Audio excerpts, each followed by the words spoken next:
with the minimal facts, I will use data which are allowed, which are admitted, which are conceded, which are utilized by the skeptics themselves.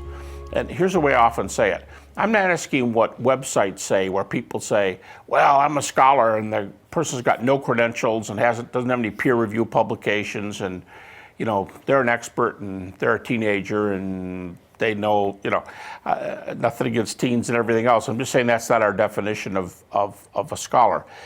Skeptical scholars, I don't care if they're atheists, I don't care how skeptical they are, people who dig in and get the data, as long as they specialize in, spend time on these central facts, they will allow certain facts from the Gospels. And contrary to popular ideas, it is not true that skeptics won't use the New Testament.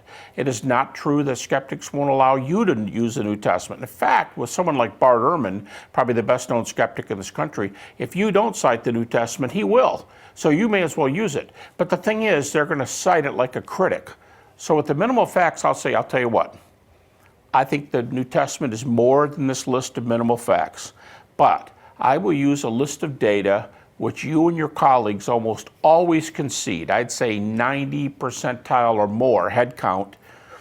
And what we're going to say is not just that 90% or more accept these, but more importantly than the head count, because that doesn't make something true. It doesn't make something true that almost everybody agrees. The more important thing is the first criterion, which is why do they say it's true? And they do so because usually the arguments come in like this, and there are many different arguments that say that this one thing is true. So how do you know Jesus was crucified? How do you know he appeared to the disciples later? How do you know there's an empty tomb? These are pretty well recognized things. But two of those there, that Jesus died by crucifixion, that the disciples thought they saw him alive afterwards, have multiple indications that come in from different angles. Those are the minimal facts. They just happen to be agreed to by about everybody. So I'll use their data. And so what I often say in state universities is, if the Bible's the Word of God, Jesus has been raised from the dead.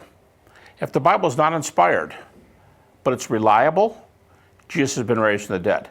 And if the critics are right, and it is neither inspired nor reliable, Jesus has been raised from the dead, because he's been raised on the data they allow. Now, this isn't what I believe about the Bible. This is a method. And this method shows that on any of these approaches, we can get to the facts that indicate that Jesus was raised from the dead.